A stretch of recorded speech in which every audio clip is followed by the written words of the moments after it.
themselves. With you today is your nerdy tutor, myself, George, and with me today, the mother of children, queen of Almaden Avenue, and Yaya, my mom. Good afternoon.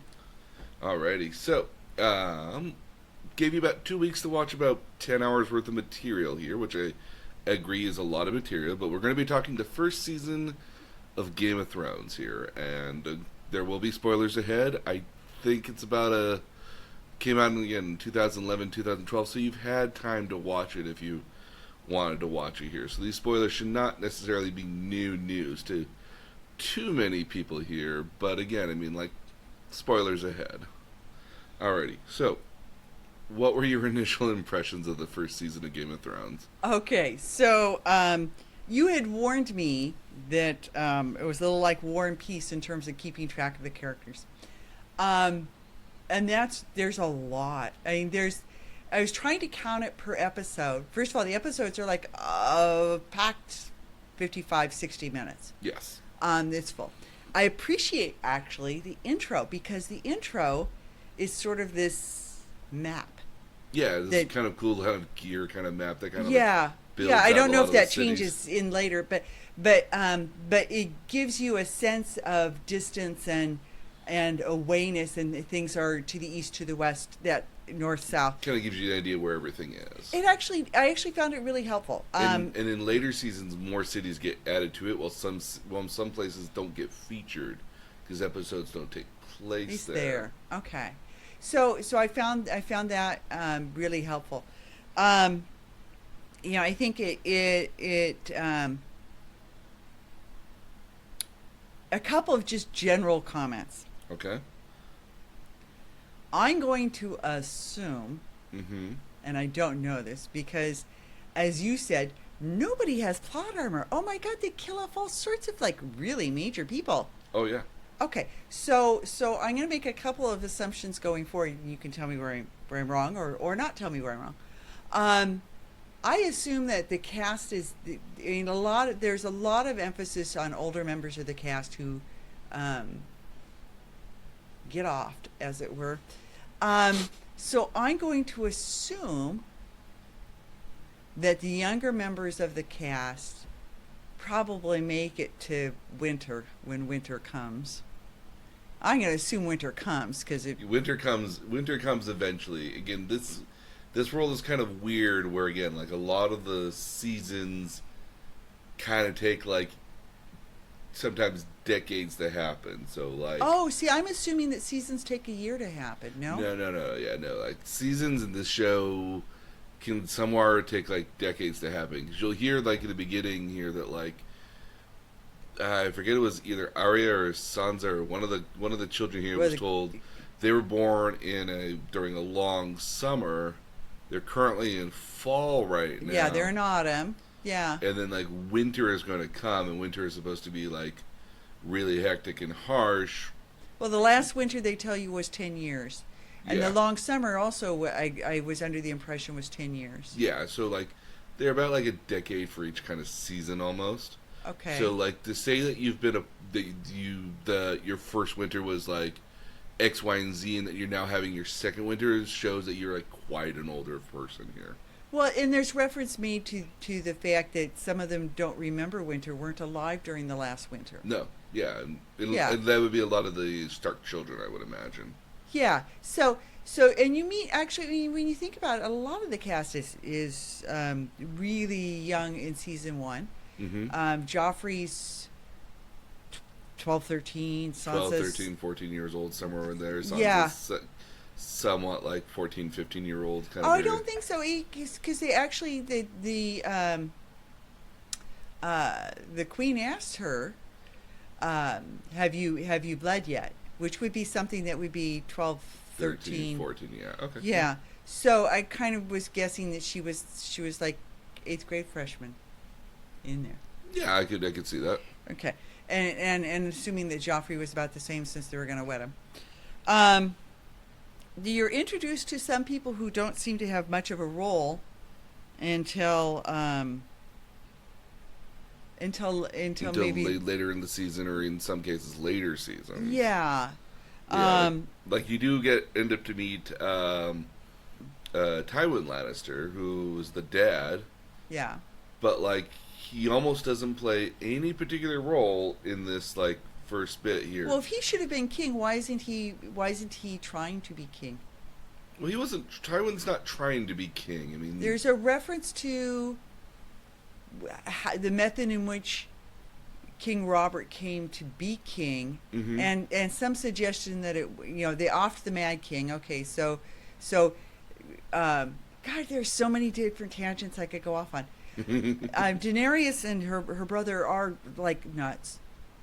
Oh, Viserys is absolutely insane.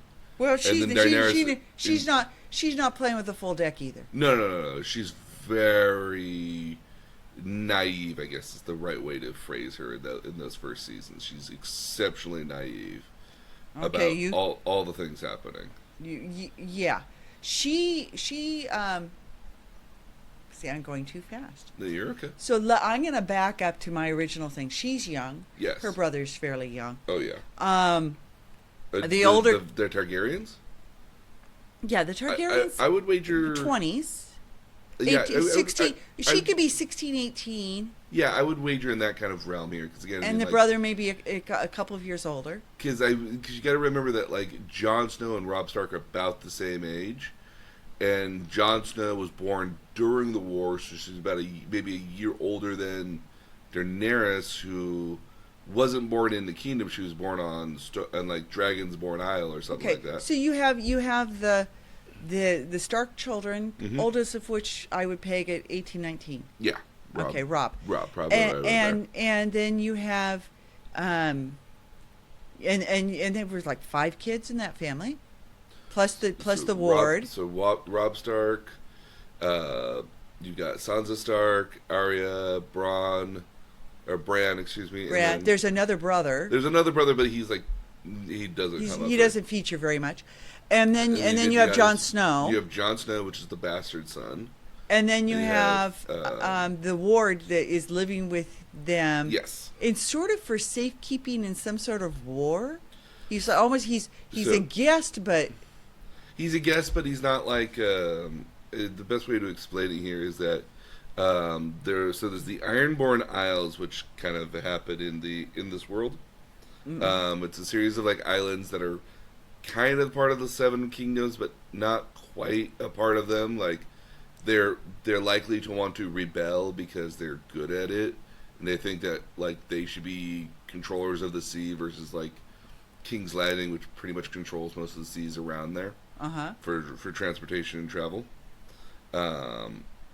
So they had rebelled at one point here and tried to take over like some of the areas, just the landing areas and beaches around their area.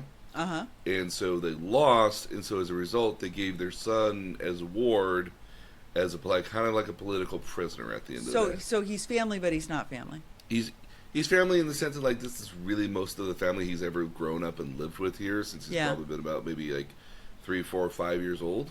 Yeah. But for the most part here, like he's really a part of this. People over here, the Starks are just generally nice people. Okay, so it seems to me like it's really unfair. He's a ward and he gets treated better than Jon Snow.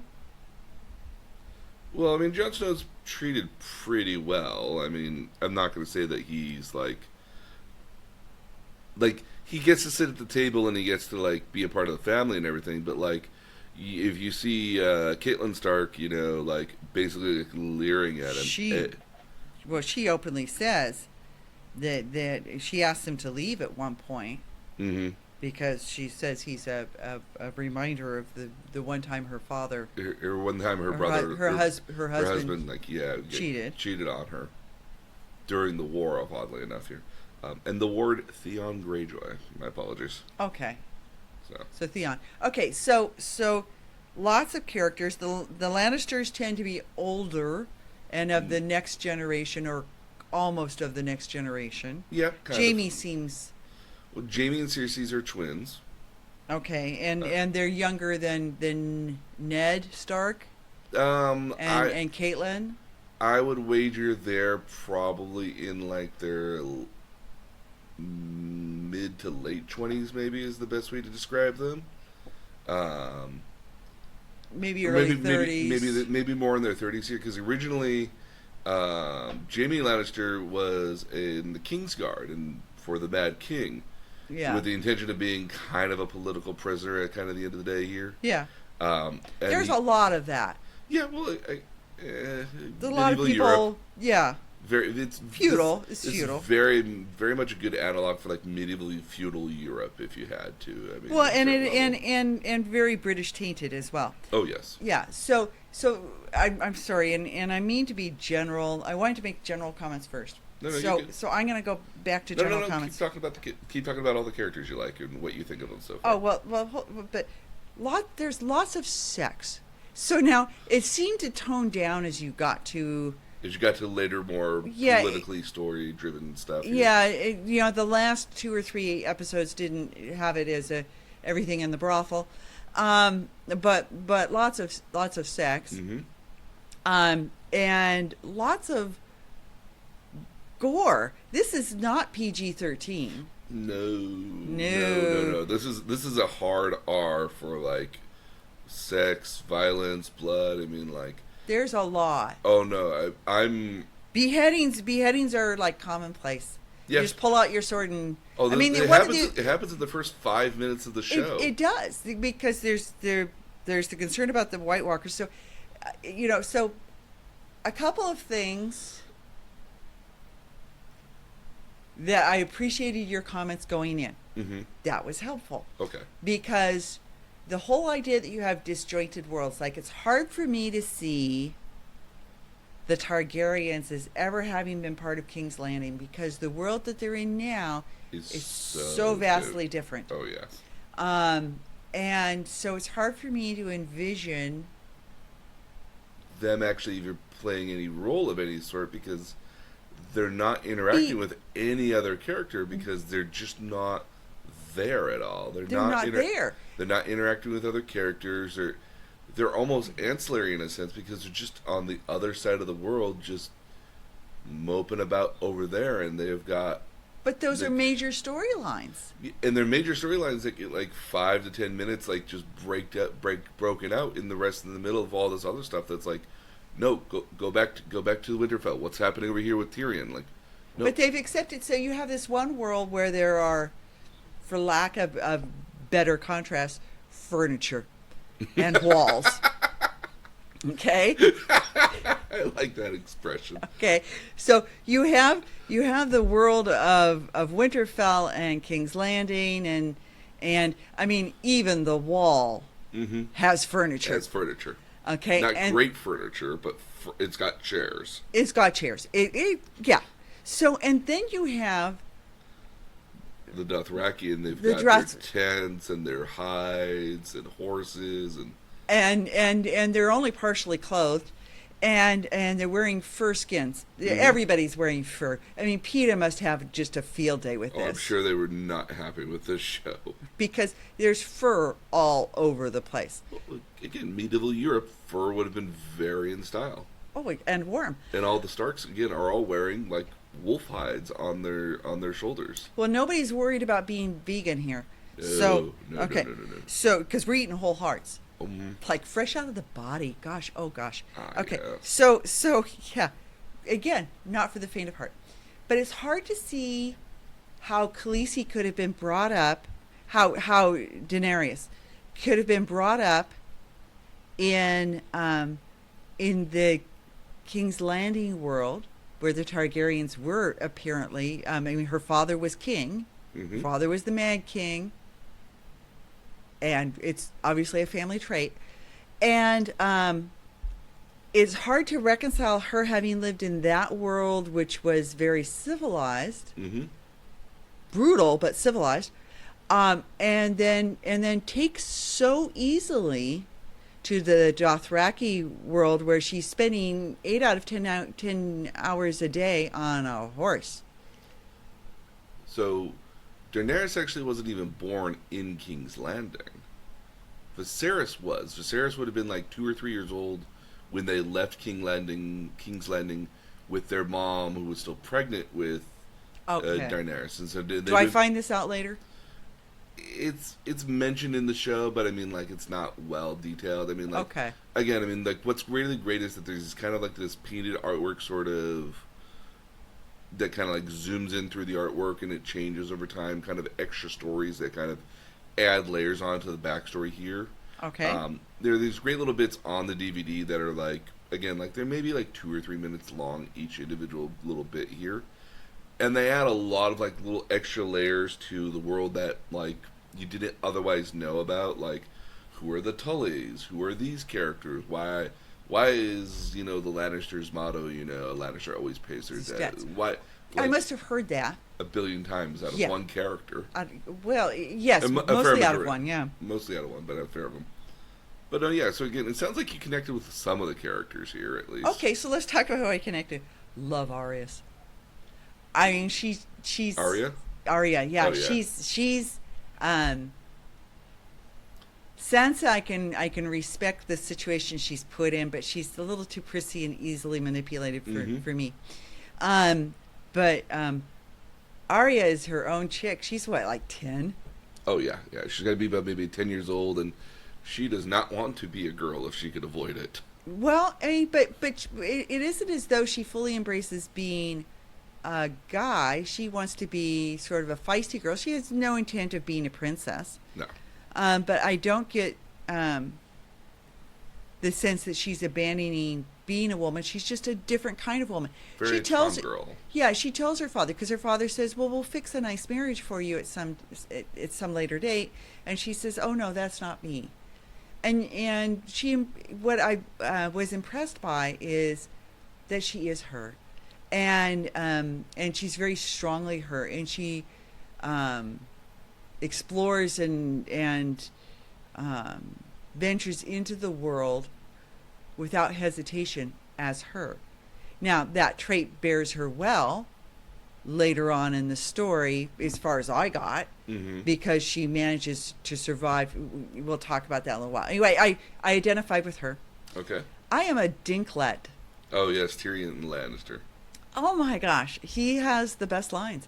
If you read his Wikipedia, if you read his little fan article for the Game of Thrones wiki, Yeah.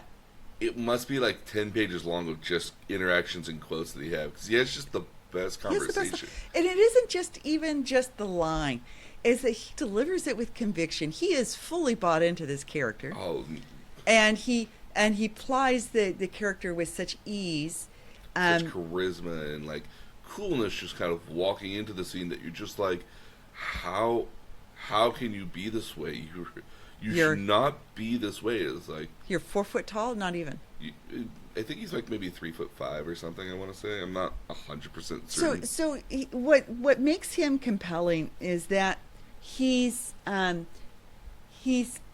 compassionate and empathetic while being sharp-witted. 4'4". 4'4". Okay. Okay. While being sharp-witted and biting at times. So like He hides a lot of the truth that he speaks in his sarcasm as well, which is one of the interesting things. Like, he's very much the first guy to point out, you know, like he goes to Jon Snow's like, you know, you're a bastard. You're a bastard. Admit that you're a bastard, and then nobody can use it against you as a weapon. The second you continue to keep letting it be a weapon used against you, somebody's going to keep hitting you over the head with it 1 billion times a day.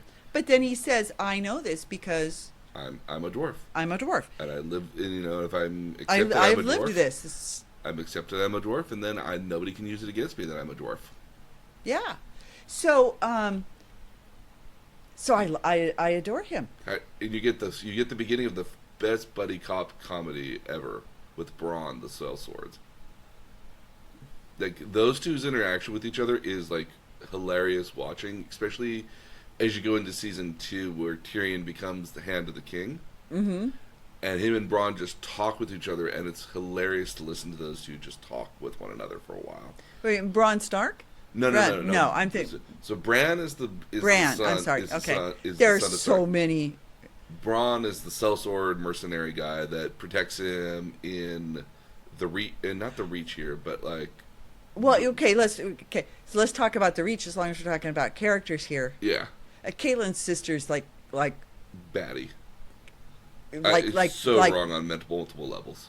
batshit crazy. Oh yeah, Like, Oh no, her son is no better. well, we son, didn't see much of the son except that he was 10 years, 12 years old and still breastfeeding. yes, And he likes to throw people out of the moon guard, which is the moon hole, which is that little When, hole yeah, over a cliff. over Like, a cliff where you fall thousands of how feet. is that built? I never understood how that was built. Well, hard to get a visual on sort of where that sits on that cliff. Yes, yeah, it's a little hard. The cantilever technology I didn't realize existed. So, it being in construction, that's a tough build. Oh yes. But that she's nuts. It's Technically, it's not the reach that we're talking about here. It's something else entirely. Oh, it's not. It's I'm sorry. not. I mean, it's a completely different name for it here. I just don't want to confuse our listeners. Oh, okay. I can't remember the name for everything either because there's just so many places. Okay, so she's nuts. Yes. And that setting is nuts, but that's the guy who rescues him there. Then Yes, Bronn. that's Bronn. That's Bronn, as opposed to Bran. Yeah, who's Okay. who's paraplegic in here and can't walk ever again. Okay, so like in all the warpness that is this particular thing. So we're gonna back up to the sex thing. Okay. So couple of observations. Mm-hmm. Brothers do not treat sisters well in this show. No. Daenerys gets abused, slapped. I mean, like one of the opening scenes where you first meet her is her brother strips her naked to make sure she looks good, so that he can make this deal with the Dothraki king, so that the Dothraki king will marry his sister and go off to war for him. And so he just doesn't care what happens to his sister, which again, she's 16, 17, 18 maybe. And again, he's basically just using her as a political tool. Women are completely pawns. Yes. Which is why I like Arya. Oh, then you'll love Brienne of Tarth later on in season 2. It's I forget how tall she is. I think she's like 6'10" or so, and she is a knight, a female knight. Well, I like that idea because I mean there are a couple things that I just was really kind of, the feminist in me didn't like. Women are bartered. Sansa is bartered to Joffrey for the pledge of Winterfell as support for King's Landing. And again, I mean, like Cersei and Robert Baratheon were married for political purposes. Cersei could not care less about being with him. In fact, like detest actually being with him. She actually says that she loved him once, but that he literally screws anything in sight, and openly and in front of her, and in front of her brother, is having sex with anything. Yeah. Yeah. So then you come to, who is the brother having sex with? Well, the brother is having sex with Cersei, and that's how Bran ends up being a paraplegic, as he's climbing. He's a 10-year-old kid. He's climbing. He hears some noise. He climbs after to see what the noise is causing, and it's the queen and her brother having sex. Yeah. In an abandoned tower, and so the brother, meaning to kill Bran. Yeah. Pushes him off this cliff that he's climbed up, but or he's climbed up the part of a tower. Yeah. And he lives. But doesn't remember how he fell. Just that he fell. But they figure that out. In the meantime, Jaime has, because family is family, Jaime has tried to set up Tyrion for taking the fall, Tyrion, yeah. Yeah, Tyrion for the blame for the fall, by planting Tyrion's dagger on somebody he sends in to mock kill. Yeah. The son, whose dire wolf kills it. The dire wolves become very useful extra little pieces to have if you're the children of the Stark. The dire wolves show up several times. So they have, rather than pet dogs, they have pet dire wolves because they killed a wolf who had 5 pups, Killed a wolf that had like 5, 6 pups in it. and everybody got one. And everyone got one, and Jon Snow got the runt of the litter, which is like this pure white one. That's very. But as it unusual. turns out, it ends up being a really good Really dire cool. wolf. Oh, absolutely! It becomes like I think it becomes like one of the only remaining dire wolves to live at the end of the day, minus the one that like Sansa or Arya. I can't remember which one. I think it's Arya's that just kind of like Goes off into the forest. goes to the forest, yeah, and like disappears forever. Yeah. So yeah, I think it's the only one that kind of like lives at the end. Well, I mean, it obviously has a sixth sense because at one point it saves the. The children. Well, at one point it saves. Yes, Bran saves the children. Yeah. But Jon Snow saves the commander at the wall. So obviously the dire wolves are, cool pet. But back to my point I was going to make, it's so easy to wander off because there's just so many much characters and so much stuff's happening. The women in this show are not depicted as enjoying the sex. The sex is really, for the most part, not loving. It's pretty brutal from behind usually, and the depiction of the women with regards to sex is really that they're being used. Even between Cersei and her brother, it's to impregnate her. It was my impression because there's a reference made to wanting to keep the Lannister line pure. Not so much necessarily even pure, so much as that they've always just loved each other because they were with each other forever.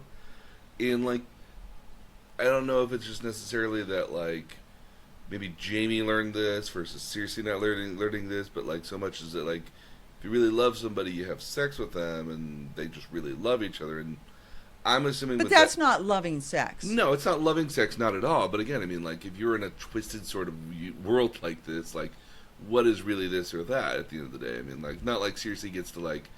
I would imagine like Cersei at being like 14, 15 years old doesn't have a lot of like examples of like good relationships with other female friends, and even then I'd be hard pressed for Robert Baratheon to be like, oh hey, well I'll screw you because that's how I show that I love you, and then her just thinking, well I'll just do be with my brother is what I really want, so I'll have sex with him as an aside.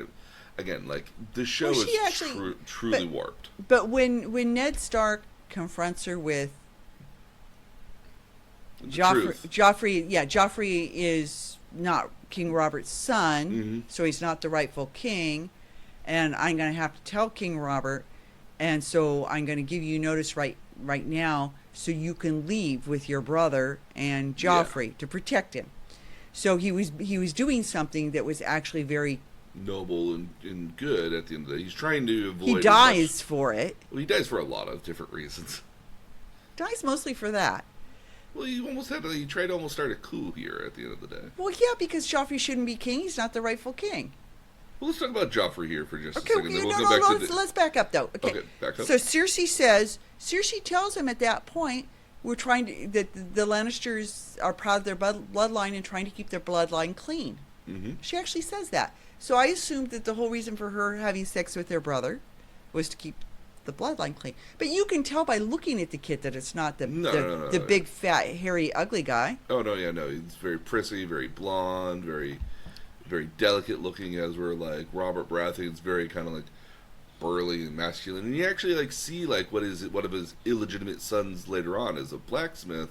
It's like, yeah, that looks like Robert Baratheon's kid. He's dark. He's darker skinned. He's got a heftier look to him here at the end of the day. I'm going to assume that he later becomes an important character. Maybe. I'm going to assume. So I'm assuming that most of the older people that I met in season 1 are going to die. Possibly. Okay. A high majority, possibly. Again, remember, nobody in this show has plot armor, and oddly enough, and I don't know if this is intentional from George R.R. Martin, that a lot of the children, grow up and take over a lot of either the roles or positions that were held by other people. So, like, again, a lot of the older characters do not make it out at the end of the day. I won't say how, when, or why, but like I think it's more or less the notion here that like the younger children grow up to take over the positions that their parents kind of took over on certain levels. Because it's very much a theme that you watch throughout the entire show that like this person dies, then another person comes to take their place. In a lot of cases, like the most notable one here is going to be that like Robb Stark taking over the position of Lord of the North or He kind of Warden of has the North, to. and then becomes eventually King of the North after Ned Stark dies. And then even if you go back to Tywin and Tyrion here, Tywin has got to mop up this, rebellion that's happening kind of out with barbarians and everything. And so Tyrion's set ahead to King's Landing to be the hand of the king in the meantime. It's very much a lot of the cases of like children taking over for their parents in a lot of cases. Because the parents are dying off. They're killing them right and left. Well, I mean, like you had like a number of years of peace and tranquility, and It's time for that to end. I mean, that was going to end eventually.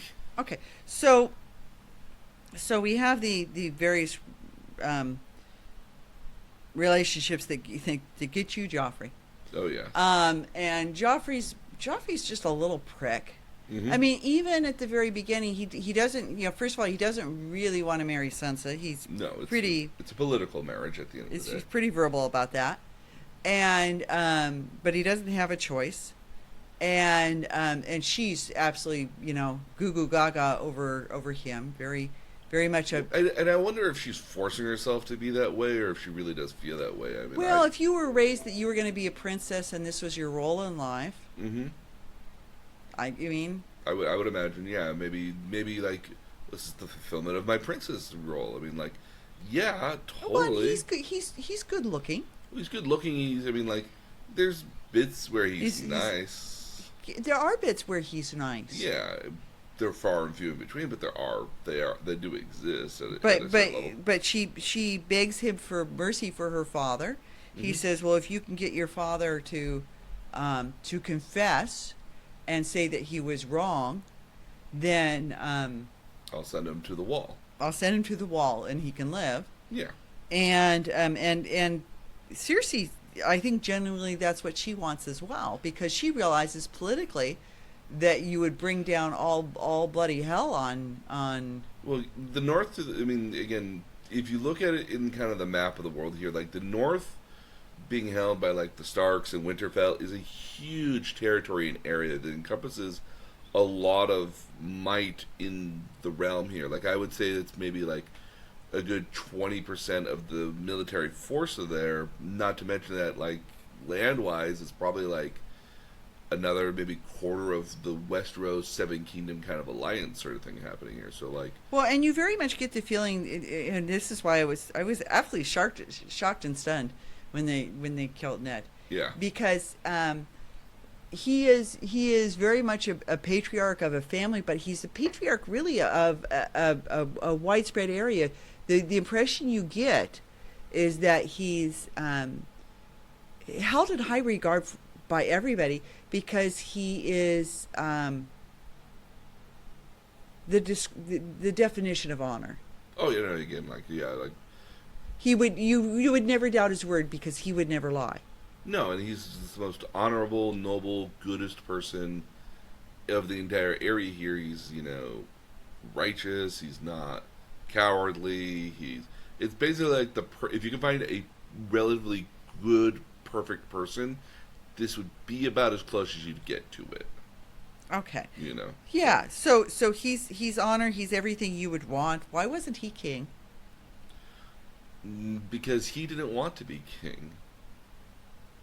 He'd have been a good king. He would have been a good king. I mean, like, yeah, he could have been a great king. Again, he didn't want the position though. And the only reason he ever actually went into the go fight the Mad King and the Targaryens was that his sister originally was stolen by the eldest Targaryen, not Viserys, but another Targaryen.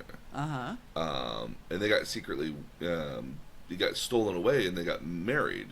It's implied against her will. When Ned's father and oldest brother went to King's Landing to ask for their sister back,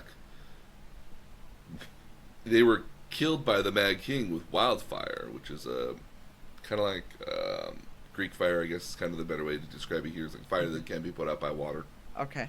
Um, and in fact, actually, it was Catelyn Stark was supposed to be betrothed to the elder Stark brother, and when the older step brother died, again Ned Stark becomes Lord Paramount of the North and Warden of the North, but he also ends up inheriting Catelyn Stark, who he has to marry, and he begrudgingly marries her. But I mean, at the end of the day, here, like, he's very faithful to her at the same time. Well, and they seem genuinely in love and well suited to each other. Mm-hmm.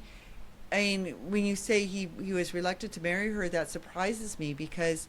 Well, maybe not necessarily reluctant, maybe, but more or less that like it was his duty to marry her at the end of the day. So he was obligated because she was betrothed to his older brother. Yeah. Okay, so the thing there is they seem to have a very good marriage, Mm-hmm. and you know, whoever you don't find out. Jon Snow even asks about his mother, and you don't find out about. Kind of don't. Yeah. You really don't. Like. But so his sister was supposed to have married King Robert, Yes. and King Robert really never gets over this sister. No, yeah, no. He never really kind of gets over the sister, which is why I guess they always had, and those two families always had like Baratheons and the Starks were always like good friends with one another. And where does the Targaryens fit into this? Were they good friends? They're not good friends with the Lannisters, that's for sure. They kind of actually were, because again, Tywin was originally the hand of the king for a very long time. Oh, okay. So he was hand of the king for a long period of time, and it was, it was the Mad King going absolutely insane that kind of like made him the rest of the kingdom was kind of started revolting against him. He went out to the front lines to go lead them, but secretly was actually working with House Baratheon when he realized that, like, look, the guy's insane. Let's get rid of him. The guy's nuts. Let's put somebody else there on the throne that's more capable of it here. The Lannisters kind of like realizing that, like, and again, and the reason when you wonder why here, like, Tywin isn't the king here at all, even though he really wants to be at the end of the day, is more or less just because it was Robert Baratheon which led the entire army for the most part, and was the big kind of hero of it, not Tywin. If Tywin had been the big hero of all this here, he could have been the king, but it was Robert Baratheon who led the army. It was Baratheon's revolt here that basically secured it, so he was never going to be king, but he realized that if he maneuvered his daughter into being queen, he would still have some legitimate power options here at the end of the day that were available to him, and he could still very much have influence at the end of the day. And it's not until, like, and again, now that Joffrey's king here by the end of season 1, Tyrion's there as a placeholder for Hand of the King until Tywin gets there, and Tywin's very much of the opinion that when he gets there, he'll practically be king, But with all the power and everything. And I didn't pick up a "I'm hungry for power" vibe off of him. He's pretty much just letting things happen as will. Yeah. But he's also very, very concerned about the legacy of his family as well. Well, yeah, he is. Yeah. So then you come to Cersei, who is in an unhappy marriage, has a child by her brother. Why she doesn't have more children? Why there aren't more? She has 3? Yes, she has 3 children. She has only met the one. You have Joffrey, you have Tomlin, and then you have a daughter who I can't remember her name at all. Did I see them and miss it? Probably. The younger two I think would have stayed in King's Landing originally. But like they don't make huge appearances at all. I mean, like they're mentioned in the background, much like the 5th Stark kid, but like they don't play a huge role. Okay. At least not as of yet that I can explain. Interesting that you say that. Yeah. Okay. Well, so again, that's basically every character. Not that I can say as of yet. Okay. So. Well, because people. Okay. Yeah. So let's go through like basically kind of the like what is there? There's probably like four major kind of stories that are kind of happening throughout the world here, Yeah. just for everybody here. So the first one here kind of is the King's Landing story here. For the most part here, it's Robert Baratheon traveling up to the north to Winterfell to basically recruit Ned Stark to come down south with him because to be his hand to the king, his right hand man. Right.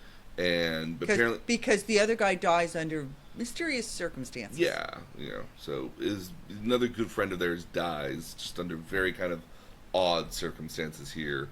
And so Ned Stark agrees to go become hand of the king because he wants to figure out what happened to his friend.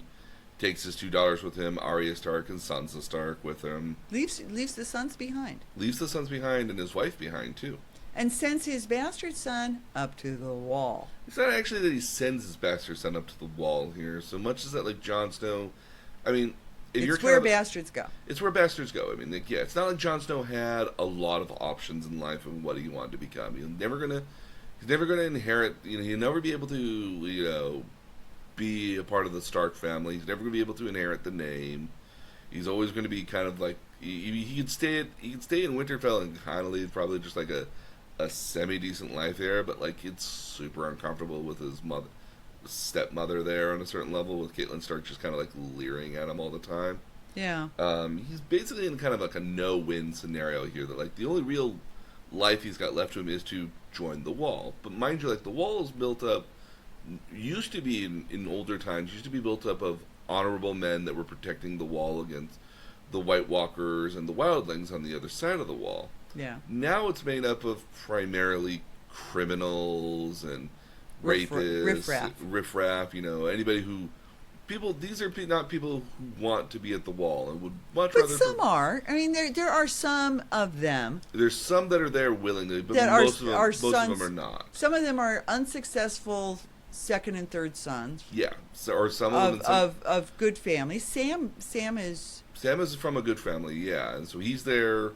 He's also kind of there somewhat unwillingly, but it's not like he really gets a choice on what he does in life, because he's just not going to be the eldest son, and he's not a fighter. He's not a, he's a book nerd at the end of the day. He reminds me of the character in Harry Potter.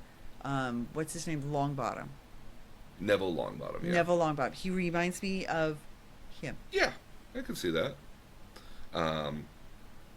But Jon Snow's a completely different story.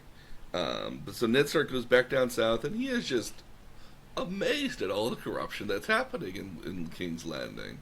Well, because the king's basically an absentee king. He's just about the party. Yeah, no, again, he's about the partying. He's about hunting. He's overspent. Again, the Kyrie kingdom's overspent on money. They've been lying about their finances. Like, there's rampant, just like hypocrisy in the King's Guard and the Royal Guard here. Like, talk to me about the guy who owns the brothel. Littlefinger, and he loves Catelyn. Obviously, loves Catelyn. Generally loves her. Yeah, but he's like, from the moment you meet him, he's no good. Oh no! The sniveling sort of like. But he pretends to be your friend. Oh no, he very much pretends to be your friend. He is purely out for himself and whatever. He's totally politically motivated. Yeah, absolutely. I mean, but so is not Varys, but I want to say his name is Viserys. Is the Viserys? I know what you mean. You're the bald guy. The bald guy. The bald guy, the eunuch. Yes. They call him the spider because he's got webs everywhere. He learns everything. Well, and he actually gives very wise advice. To Ned. It's just everybody, like, when everything comes down, and Lord Robert dies. I mean, everybody goes to Ned with their suggestions of what to do next. All of which would have kept. I mean, he could have stayed alive. Yeah, no, yeah. Again, everyone came with him and was like, "You need to leave. They don't want you here. If you stick around and do the honorable, good thing, you're going to die." And what about your family? And what about your family and everybody else? What about here? your daughters? Yeah, like, it's very much the thing here. And Ned just does not take the hint. Yeah, so again, I mean, like, Robert Baratheon dies in a hunt. It's alluded to that, like, it's kind of planned, but not really. Like maybe his wine was poisoned or drugged or something. Yeah, like Was the impression I had. yeah, the wine was like drugged or poisoned here, and that made him more lethargic. So when a boar eventually did get him, he got him pretty good. Yeah. Um, he dies, and Rob's, and again, like Ned here learns and realizes that the kids are not, that Joffrey, who would be the next legitimate king, the next king here, is not a legitimate son at all. Well, and he actually figures out that the previous hand, who was his friend, Mm-hmm.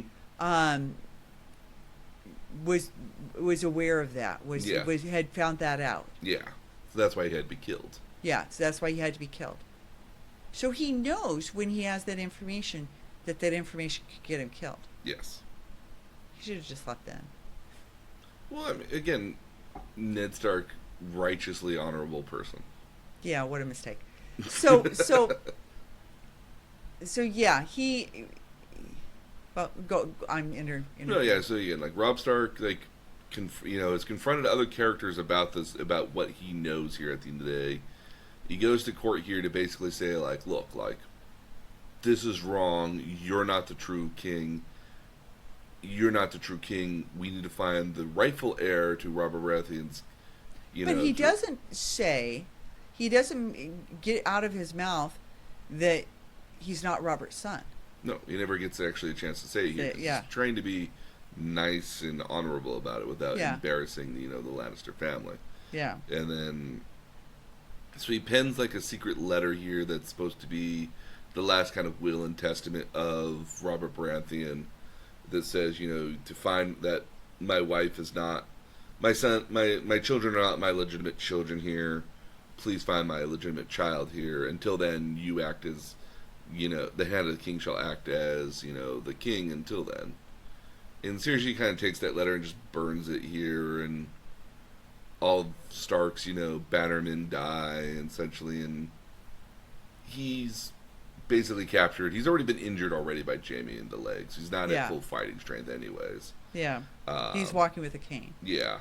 And so Ned Stark basically loses here and begrudgingly agrees that, like, yeah, I mean, like, think of your family and children. They'll, your wife and your eldest son can continue to be Lord Paramount of the North and Wardens of the North here, or Lord Paramounts of Winterfell, and you'll go to the Wall, which is kind of like a huge slap in the face here. But like, it's at the end of the day, it's kind of like, okay, yeah, I'll go to the Wall.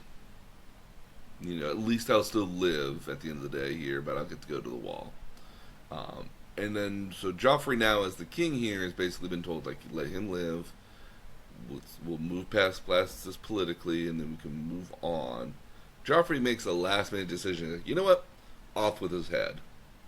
Yeah, in front of his two daughters. They don't know at that point where Arya is. Yeah. Arya's kind of escaped at this point here, and she's dressed in rags and dressed as a boy, really. Yeah, dressed as a boy, so she can kind of hide out. And eventually, somebody gets around to cutting her hair off, essentially, so that she can elude people like a boy is.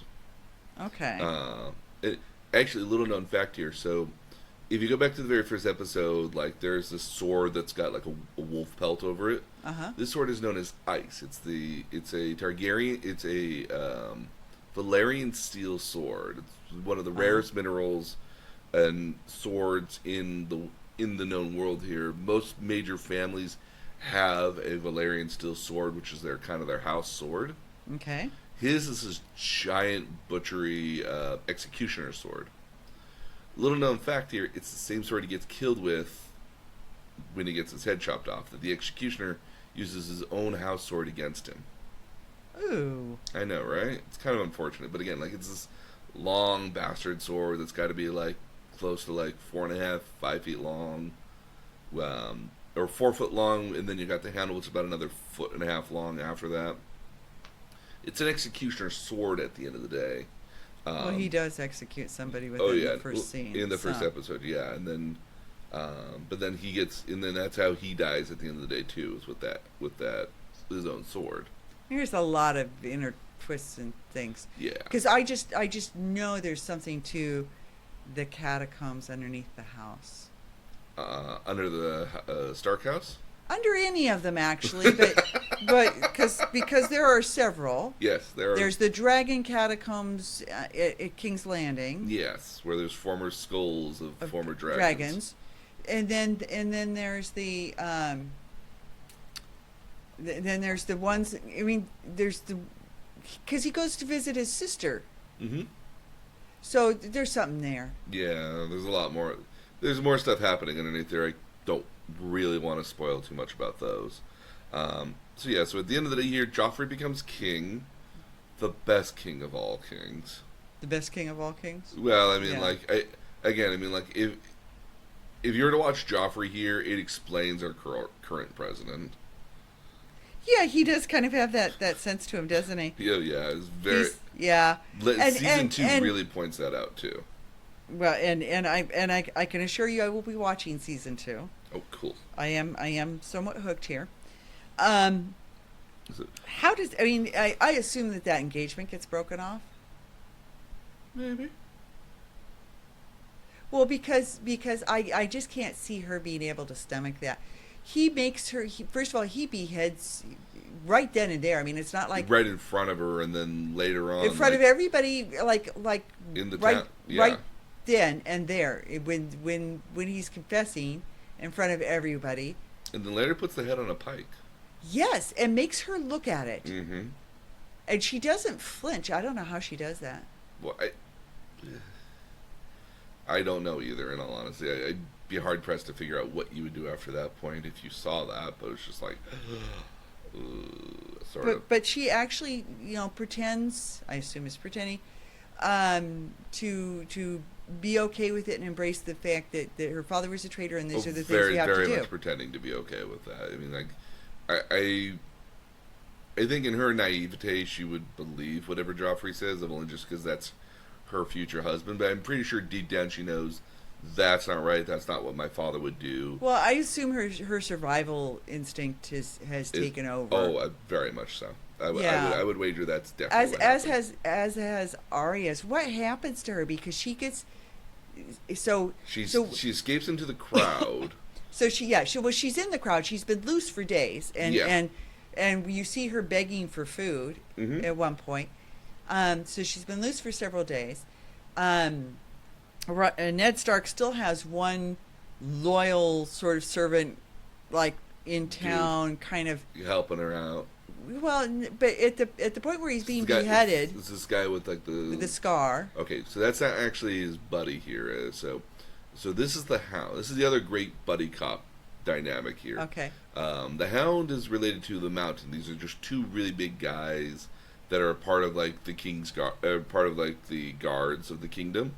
They're kind of like the unsung enforcers of the kingdom. The Mountain is the more prestigious ones, as where the Hound is less so. And the Hound ends up realizing that if he gets Arya to her mother, he can kind of be set up for life because he got one of the daughters back home.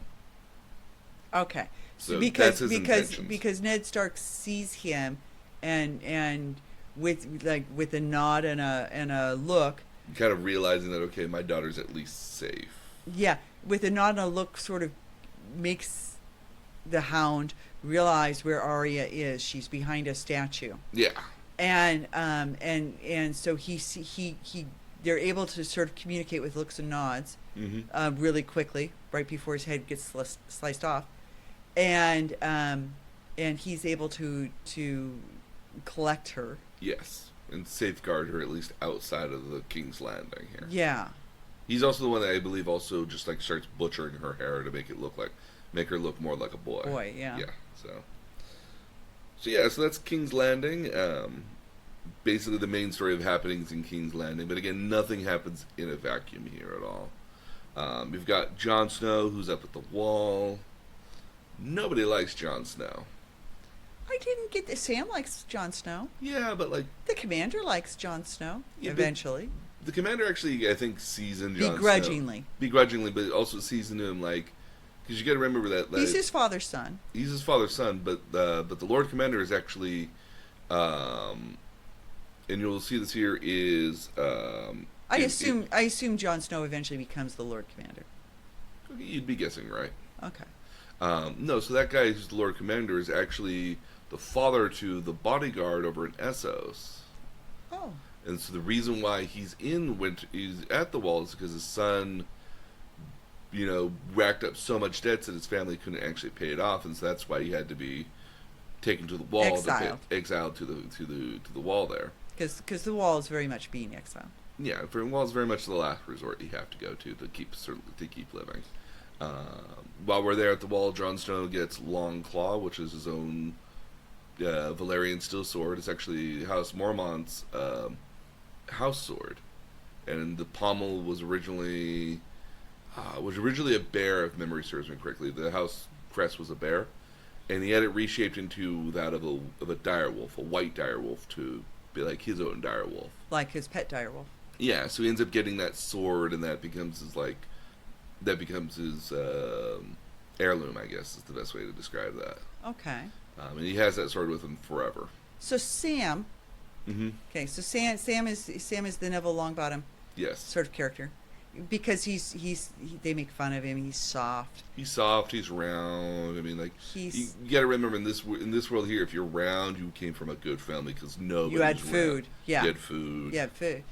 And you had enough food that you could be round. And he's well educated. Yes, very well educated. And he reads and he knows all these old stories because that was sort of his solace, was reading. Yes.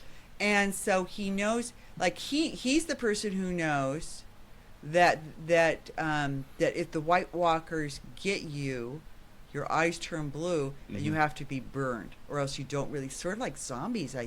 Was my any dead. I mean, impression. if your eyes turn blue, that you become a White Walker. There's not really any known way to kill them outside of burning the body alive. But they're a little like zombies. They're very much zombies is the best way to describe it. Was the impression I got. Yes. And just like Dracula has to have a stake through the heart, they have to be burned because they can look dead but not really be dead. But then they also learn that Valyrian steel actually kills them. Oh, when did they learn that? They do kind of learn that they don't realize that that's what actually does it. But like Jon Snow stabbing him in the heart at one point here with his Valyrian steel sword actually like kills him, and then they put it on fire shortly thereafter. So it's something that's realized but not actually like fully understood that it's actually happening. Okay. So I wanted to ask you about Sam because my sense is Sam was inserted for something more than just he's slightly comical. Yeah. Because he's kind of a screw up. Mm-hmm.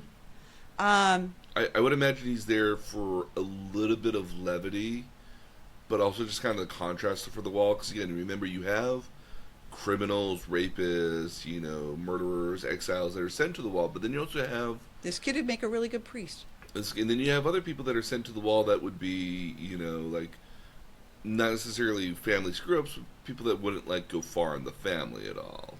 Like a bastard son. A bastard son, or like the youngest son of like a large family. Because I mean, say what you want about Jon Snow being a bastard, he's obviously been educated with the rest of the kids. Yeah, he was very much educated. He's very much he understands how to fight. Very well trained in terms of fighting. Yeah, so he's gone to join. The thing initially is that he's gone to join his uncle. Well, he was gonna go join his uncle because his uncle was up there. Right. And then his uncle went onto the other side of the wall and disappeared, never came back. Yeah. And that's that first guy we see coming back out of the wall that gets his head chopped off. So. That's his uncle? No. That's one of the guys that went with the uncle. Okay. You don't. Do we ever see the uncle again? Not for a while. Not for a couple seasons. Is he okay? I mean, like, he's on the other side of the wall for a prolonged period of time. Nobody's really okay when you're on the other side of the wall. Okay. All right. Just as... It's kind of like being in jail. I mean, like, if you come out of jail 5 years later, it's like, you're kind of somewhat of a changed person, even though you were okay, but you're a different person. Okay. Maybe not completely different, but you got new ticks. Fair enough. Okay. So I assume that Sam is a well-placed sort of educated gnome that is going to provide critical information later, because his role is obviously as a provider of knowledge that other people don't have. A and I will say this because it's kind of not hard to see.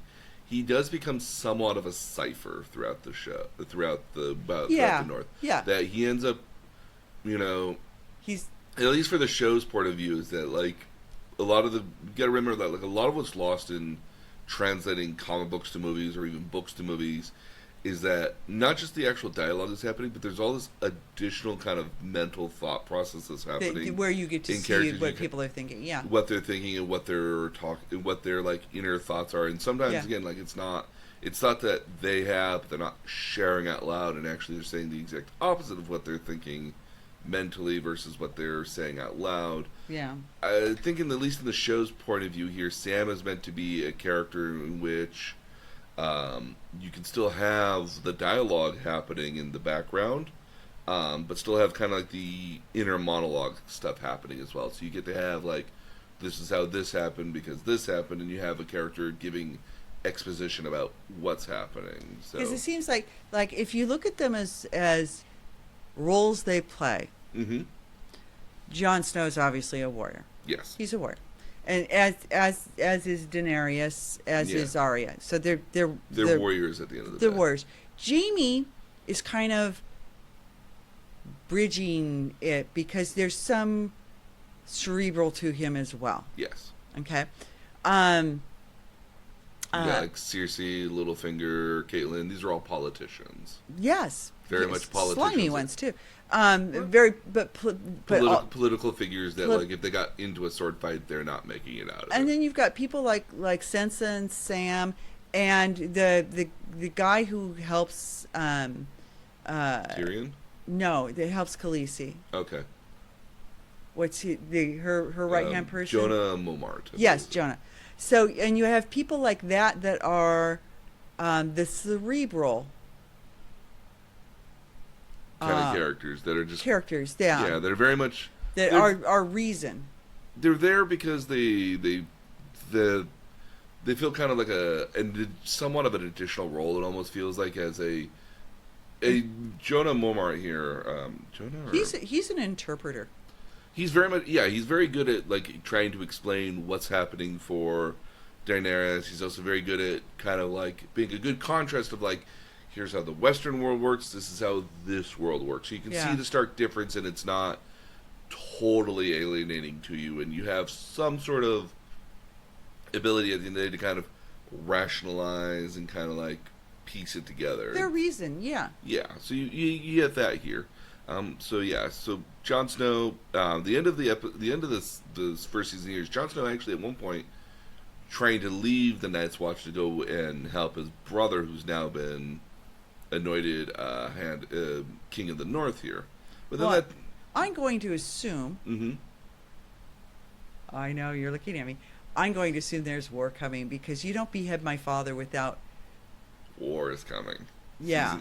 Season 2 is all about who is actually king. Well, I mean, they're already. At the end of season 1, you see battlefields and all those things. Yeah. So it's already starting. So I mean, like, so then that was a good point to go over to the North here. So the North, once Ned leaves, Robb Stark ends up taking control of Winterfell here with his mom as kind of a regent lord. Mm-hmm. Is best way to describe it here. And they're basically just trying to they're trying to just keep up with everything. I mean, obviously you got Bronn, who's paralyzed. You get probably one of the other cool characters, Hodor. Oh, the girl. No. The big guy. The big guy. Okay. Hodor. Yes. Hodor. Yes, I do know who Hodor is. Hodor. He carries him around. Can only say Hodor. Some sort of stable guy, but like stable reminded boy me or of something. Groot. Very much a Groot. Yeah, no. Very, very, very good analogy would that be. Him and Bronn are this buddy cop duo here that like one of them just it might be inapt to say like it's Groot and Rocky Raccoon all over again, although Bronn is a lot nicer than Rocky Raccoon. Rocket? Yeah, very much nicer. eventually, kind of like the majority of the story to the north here is all about. Eventually, again, like as it said here, they try to kill off Bronn because, like, God forbid he tell about how Cersei and Jaime were having sex with one another. Yeah. Because that would just be like a huge issue here, and then that Jaime's the one who actually pushed him out of the window here. Yeah. So they try to kill him here, but when they try to kill him, they kill him with a dagger that Tyrion had. That Tyrion admits that, like, hey, somebody stole my dagger, but hey, it's a dagger. It's not the end of my world. Yeah. I could afford to get a new dagger. Yeah. So whether the intention was trying to frame Tyrion or not, it's clearly what happened.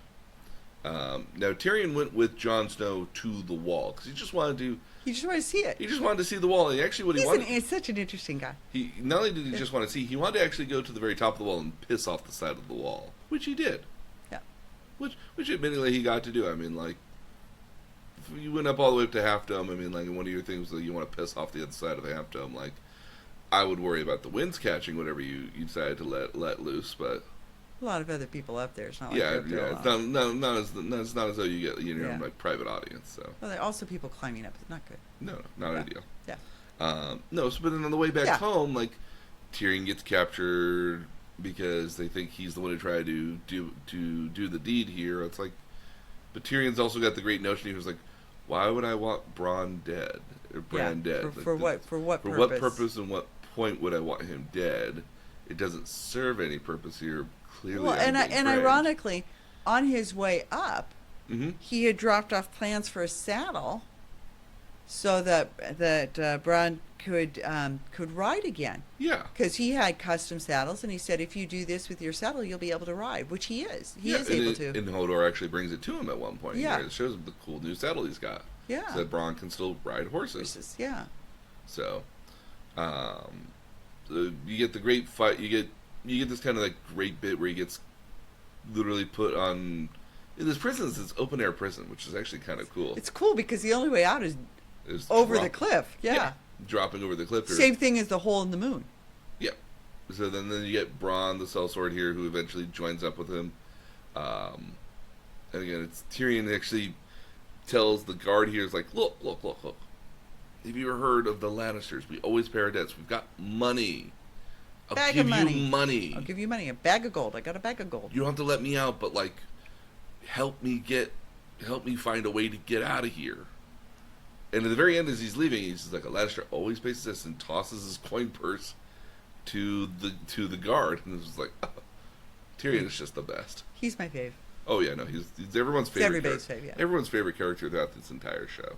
Yeah. So him and Bronn leave, eventually kind of meet up with a bunch of barbarians who, like, Tyrion kind of tricks into saying, like, hey, if you fight for me, I'll give you some land. What you guys really want would like to be some land, I would assume, right? And they're Land's worth a interesting lot. little barbarians too, because that's a pretty ragtag Grizzly collection, yeah. It looks like something Genghis Khan would have rejected. Genghis, probably. You know, so Genghis Khan, like Viking almost on a certain level. Yeah. So they eventually meet up with Tywin's army, which is trying to already like repel somebody. I can't remember who they're trying to repel here. Well, it has to be some version of the Winterfell gang, though. I mean, Possibly, really, yeah. Possibly at this point, yeah. Most of the barbarians die. Tyrion gets to suit up into his own suit of armor. He's very excited about that. Yeah. And he gets to meet with his dad, and at the very end of it here, he gets sent to King's Landing. Oh, and is told that he's going to become Hand of the King for Tywin until Tywin can get there and get done with all the rest of this, Winterfell shit, BS. Yeah. The war that's looming when you behead my father. Yeah, all the stuff up here in the north. Yeah. So, well, all that's kind of going on. Robb Stark again eventually learns about his dad's death. Because we only have crows to bring that news. And that news might be several days and weeks old at some point. Yeah.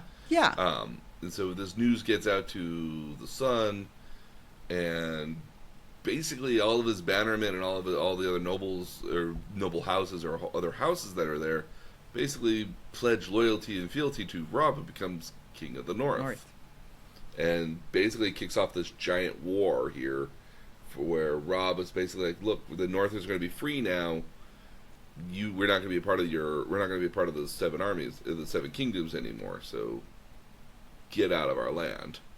So what does that do for Daenerys? Because she would like to take back the throne because her father was the Mad King, and she wants to. Well, I mean, her brother wants to sit on it. Mm-hmm. We could.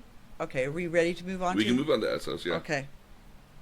So yeah, so in Essos here, you've got the Viserys and Darnassus here, Targaryens. The last two, in theory, Targaryens that have rightful claim to the throne here, Right. because again, it's their father's throne. The last two Targaryen children. Yes. Viserys is very much, again, you gotta remember that Viserys was like 2 or 3 years old when he left, so he knew kind of had a picture, knew what it was like. But he doesn't have all of his marbles there at all. He's a little nuts. Oh yeah, he's very much. Well, again, I mean, the Targaryens kept kind of somewhat marrying one another until a certain point,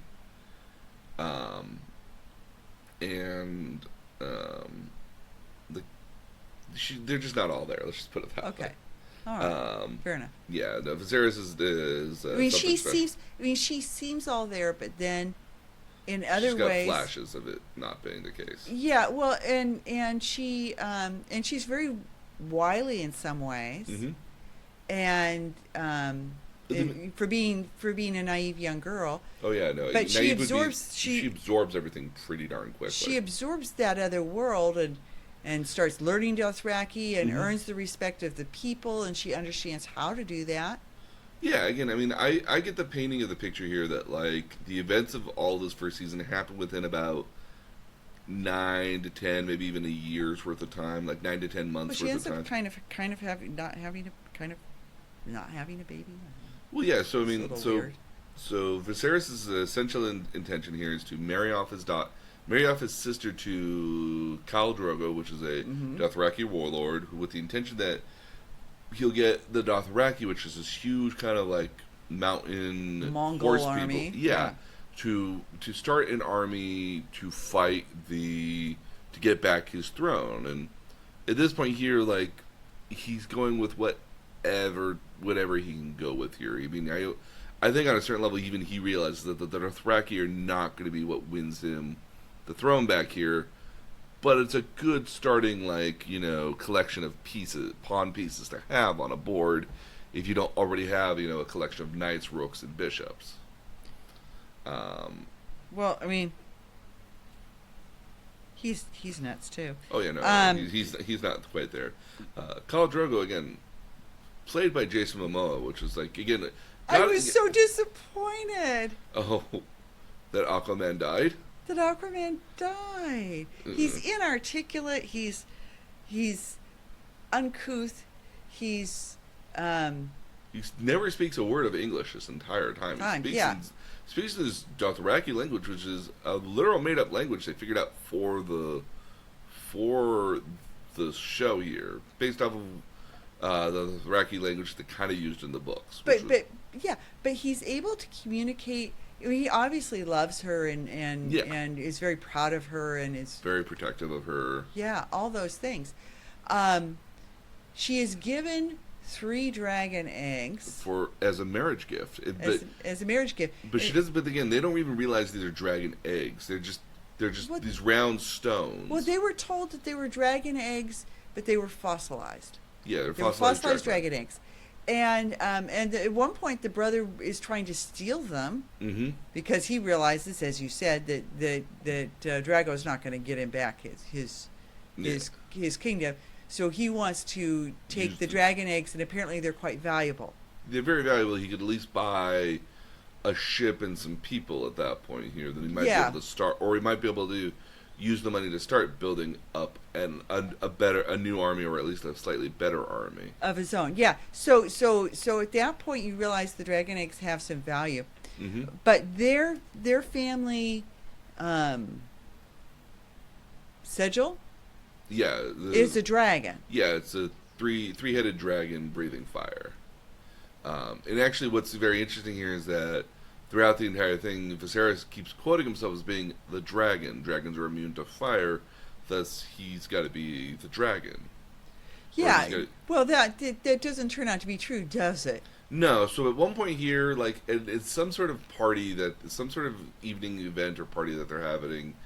He runs his mouth for too long and gets Well, she's pregnant, and they're celebrating her pregnancy. Her pregnancy, and yeah, he's running his mouth that he wants his crown, and why haven't you done what you promised and put that crown on my head? Yeah, so he's gonna regret that line. So yeah, so like Khal Drogo takes like I guess some gold armbands or some other jewelry that he had on him, and drops them into a pot and basically burns and boils his own, melts them down. And then takes the pot and then turns it over onto Viserys' head, killing him. Just pours. He says, "Here is your crown." It's the one time he speaks English. There's very few in between, but like and crown fit for a king. Yeah, and he pours the molten gold over his head, and there goes that character. His head falls down. And literally falls down with a metallic thud. Yeah. And Daenerys basically looks at him and is like, no, if you can't be the dragon, he would be immune to fire. Yeah, so you cannot be the dragon.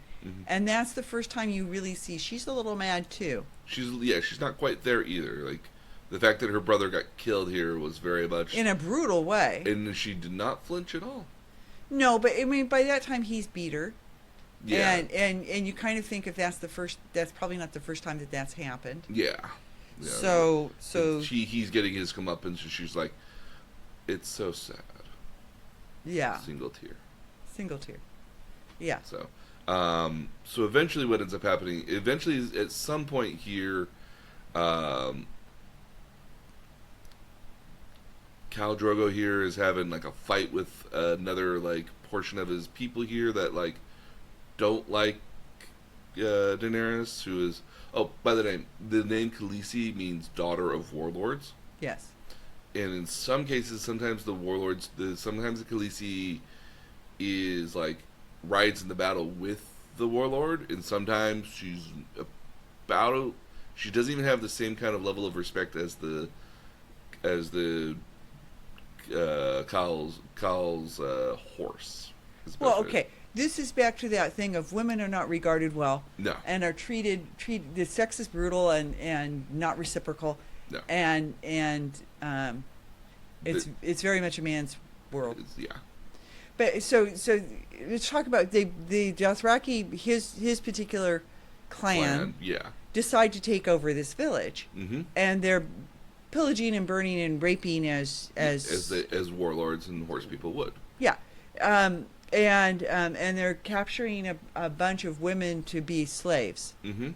And she makes them stop handling the women harshly. Yes. And she understands that she can't demand that they be free, but she doesn't want them being raped. Yeah. And that's what causes the disagreement between them. And yeah.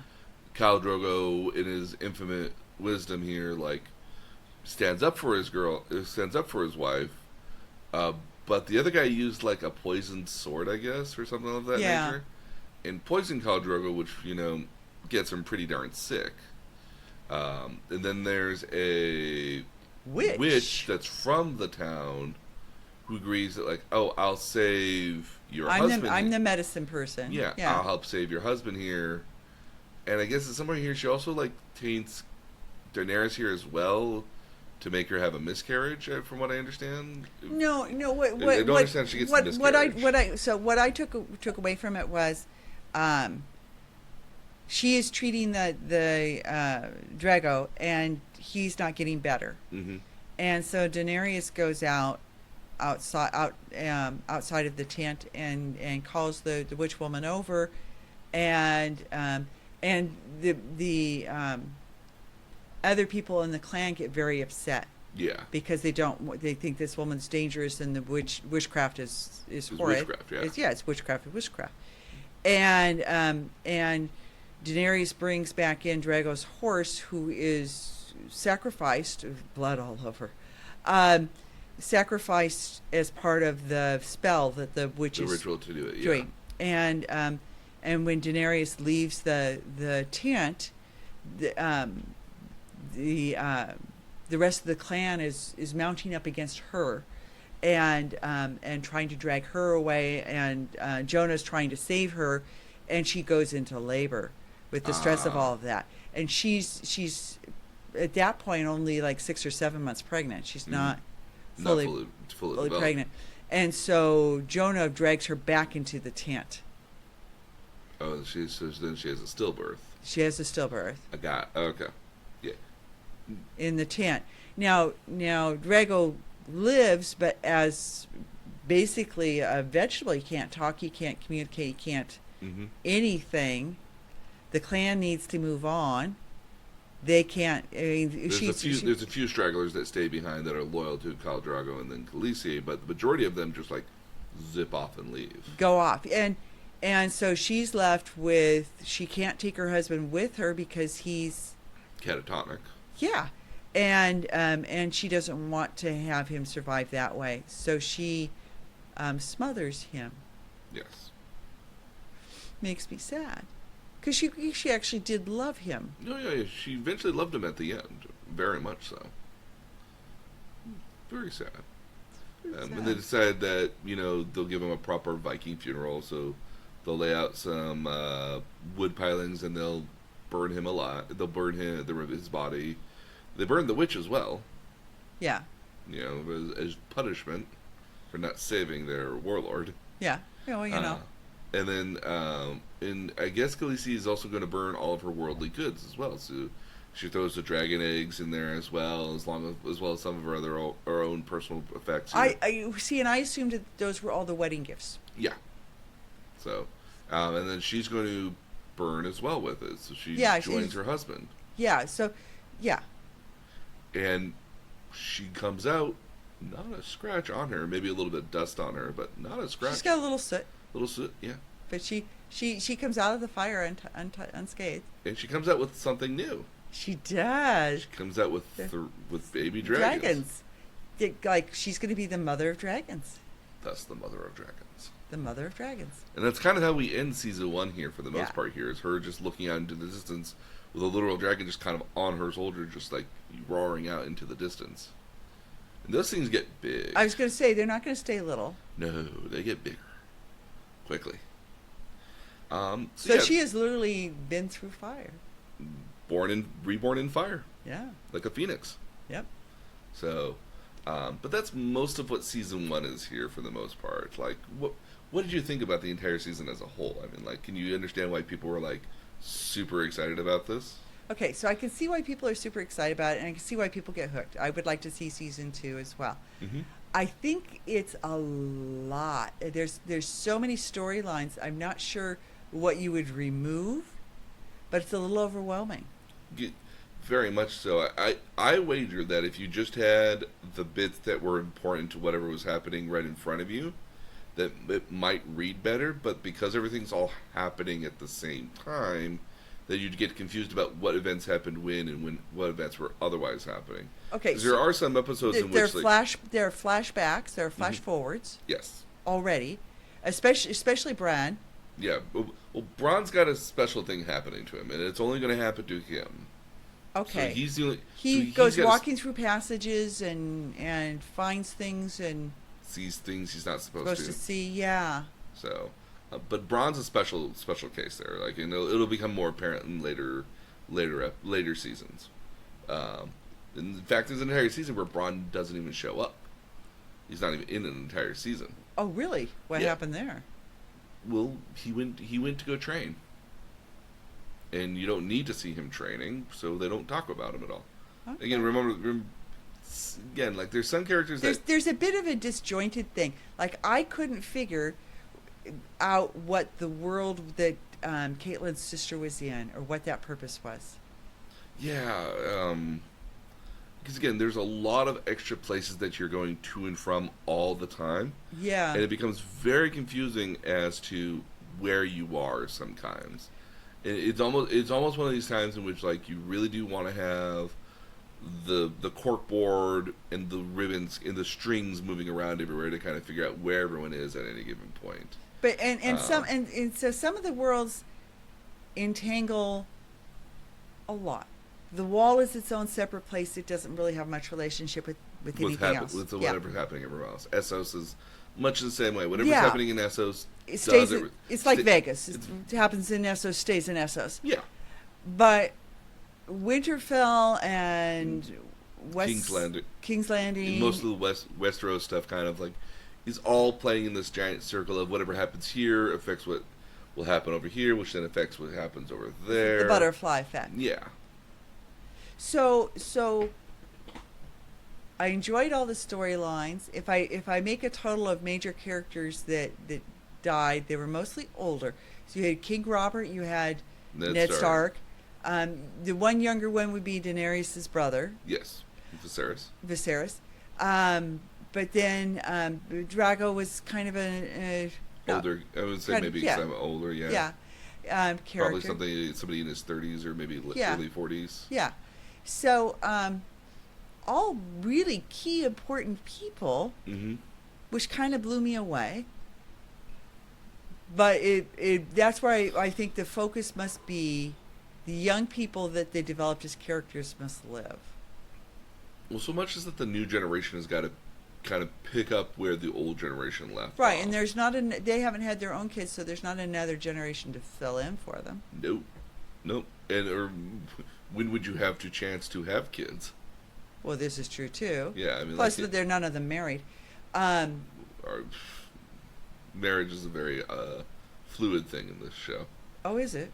Again, I mean, like, I don't know why that would surprise me. Again, I mean, like, there's a lot of characters that get married and then like their marriage is annulled and they move around quite a bit. Do they? So it's just sent to eventually end up with somebody decent. I'm not gonna say. Okay. All right.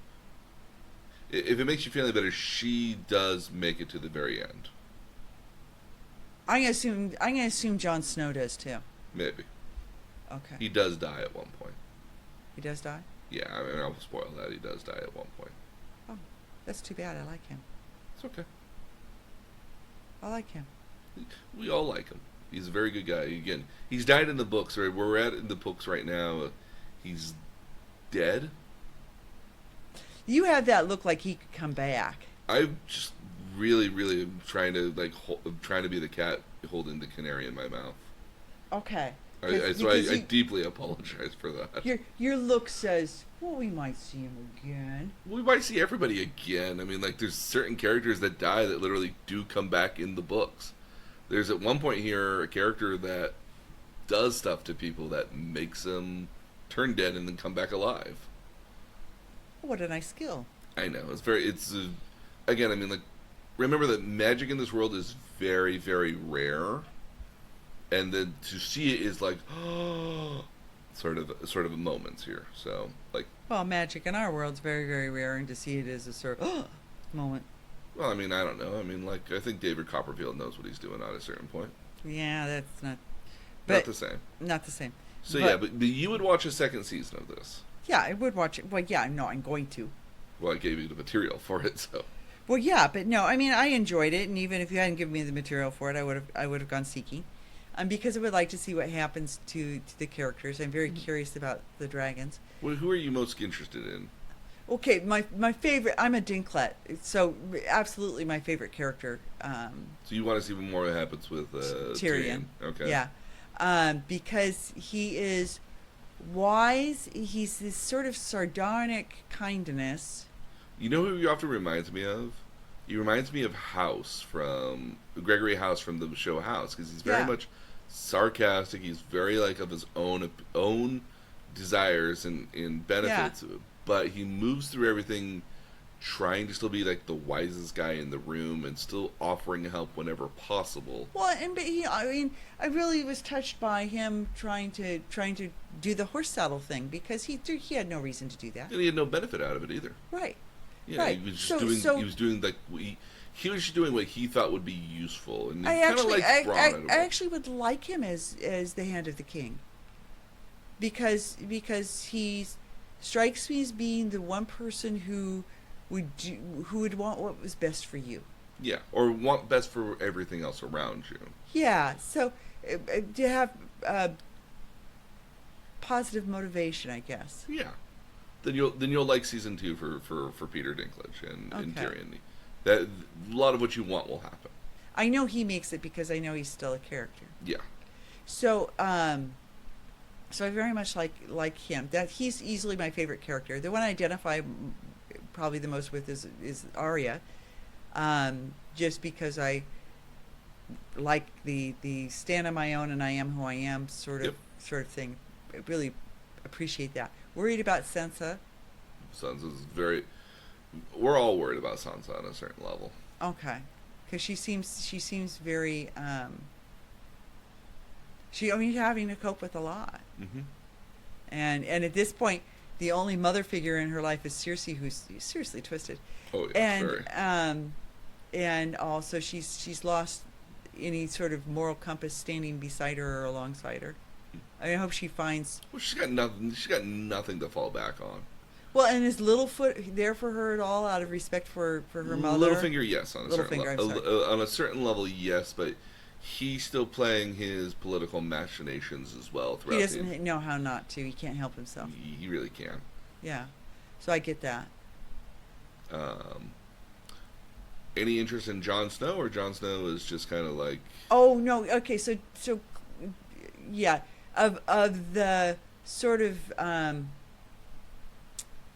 hero characters, he's my favorite. I mean, okay. I want good things for him because as much as he's a bastard, he is his father's son, and I assume that takes him far. I assume that takes him away from the wall.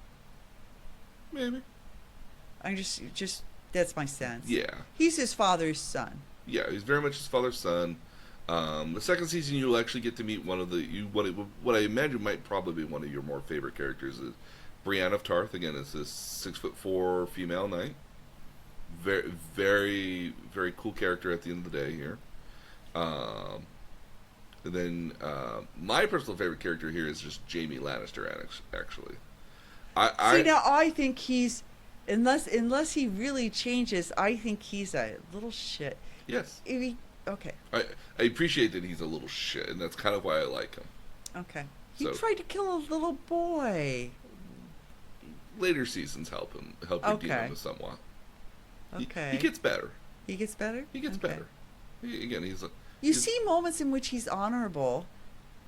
but then you see him in moments in which he's just like, "F you." Yeah. Yeah. Oh, very much so. No, again, It certainly makes him an interesting character. again, like, and that's kind of why I like him. He has a very interesting change. Again, I mean, Tyrion and Bronn are still my favorite buddy cop duo throughout this entire thing here. I think they're just the best. They just have the best line. He's just cool. They have just the best lines throughout the entire thing. Cersei concerns me. I'd like to see her get hers.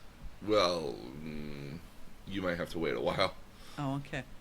Well, okay. So, Joffrey's also personal favorite as well. I find him despicable. So now, when the character eventually does leave, the actor quit acting entirely because he was so closely related to that character that the actor actually had to stop acting because he would get death threats over the character. Oh, geez. That's too bad. Which is really kind of, it's really That's sad. too bad. That's taken things to another level. Yeah. Okay, so I sent you an article earlier today. I know, right? They're doing a prequel. Gee, what would you do a prequel about? You do a prequel about the war that got they. If every season was was not set in that. Part of the problem with I have with prequels here is that we kind of already know what's going to happen in the future, so we don't really. I'd love care. to see what the Mad King did that was so mad. I would like to see the Mad King too. Again, I'm curious at what. To see the war. I'm curious at what point. Again, like part of a prequel makes me is curious how far they go back. Because remember, there's about Well, do we get to meet Jon Snow's mother? Because when it's really funny if you look at Ned's face when he's asked about the mother. He looks flush. It doesn't look like that was just a roll in the hay, and yet this is a man who appeared to love his wife. Mm-hmm. So there's something more going on there. That's not quite apparent. Well, what was his really like? Was he in love with her before he was forced to marry Caitlyn? Can't say. Okay. I could, but then I would feel particularly bad about saying. Okay. So my thing was I would like to see that backstory because there's definitely a backstory there. We'll talk about her the next time I see you. Okay. I mean, no. That's what Ned Stark says to Jon Snow when Jon Snow leaves. Yeah. He asks about his mother, and he says, "Well, we'll talk about her the next time I see you." Yeah. There's a lot more going on that I can't say at all. Okay. Um, I would like to know that story. Suffice it to say that, like, there's a lot. Suffice it to say, look for the fan theories because there's a lot of fan theories about who Jon Snow's mom is. Because it won't in theory give away with the actual one, but people have got very very. So we do know the actual one. We do learn about it. I won't say what. Well, because King Robert asked him about it. I never knew the name of the bar wench that. Yeah. And I definitely had the feeling from that exchange as well. It wasn't a bar wench. Probably not. So somebody who There's somebody more happening there, yeah. In the fact that, like, Ned Stark won't say it at all is a big deal. I don't want to give it away because it's a cool moment in the story. Okay. It's very much a cool moment that you have to wait a while to get to. Okay. But it is a cool moment when it's there. Okay. But no, yeah, again, like Jon Snow, we'll figure his bit out here. I don't want him to die. We all don't really want anybody to die. I mean, like, did we ever? I'm not bad with King Robert dying. He was kind of an ass. But Ned Stark dying? Yeah, that was bad. Yeah. I was really sad. And again, Drago dying. Why'd you have to kill him off? And again, remember that a lot of these people hadn't read the books. If you hadn't read the books at all, you wouldn't have known these characters were dying. And so these events, when they happened, were just like, oh my goodness, I can't believe this happened. And it didn't happen. It wasn't like foreshadowing this ever happening either. It's like, you know, well, again, it's there's Joffrey. no It's Joffrey like deciding. Right then in that moment. Yeah, and everyone just like suddenly reacting to it. And he's like, no, it can't be happening. No, it's not happening. It happens. Fade to black. Yeah. And then you're just left like. How there's an amazing wedding There's an amazing wedding moment that happens later. That's all the hit online. With reaction Really? shots. Whose wedding? Rob's wedding. Rob's wedding. Rob's wedding later on has a really is such a point here, then such a big turning point for the show on a certain level that you almost wonder how the show keeps going. But like it's got, if you look for it, it's got the best reaction shots ever. Don't watch it because it spoils it. Because if you ever want to watch season 3, then that'll spoil season 3. Okay. That'll spoil season 3. But like, it's an amazing moment that like basically everyone was like, "Damn, they are like." Everyone kind of understand that like, okay, they killed off Ned Stark, this great heroic character, and they got a great actor for it too. If Sean Bean had been able to play the character for the next like 5 years, it would have like reinvigorated his entire career. Well, I'm assuming he gets some flashbacks. No, he doesn't. He doesn't? No. Because we had so many flashbacks and flash forwards that I assumed that he would get some flashback work. He doesn't, if only just because I think at the end of the day here that it would have cost a lot of money to bring him back. Because like you could ask for a lot more money to do that. Yeah. But at the same time, he had already been committed to Something a else. number of other projects. Okay. That if you had him back here, you'd have to have him back for like a week or two to do stuff, and like find a week or two. I know you can find a week or two somewhere to do pickup shots, or just like even just a simple like little voiceover or something, or like a flashback. Yeah.